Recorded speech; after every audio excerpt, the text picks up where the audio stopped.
When I grew up, all this right here was a cotton field. There was no trees here at all. There were trees here along the edge here. But all these right here, this was all cotton field. Now they're gonna build a house here. Last couple days they've had a skid loader come out here making a little road. Now they got this big bulldozer here. Cat 953K.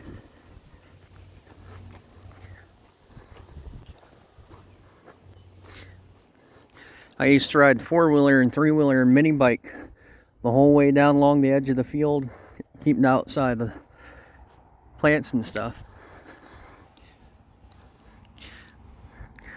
There's a big triaxle with a lowboy came and dropped this off today. I'm guessing they're just gonna push all the trees over and stuff.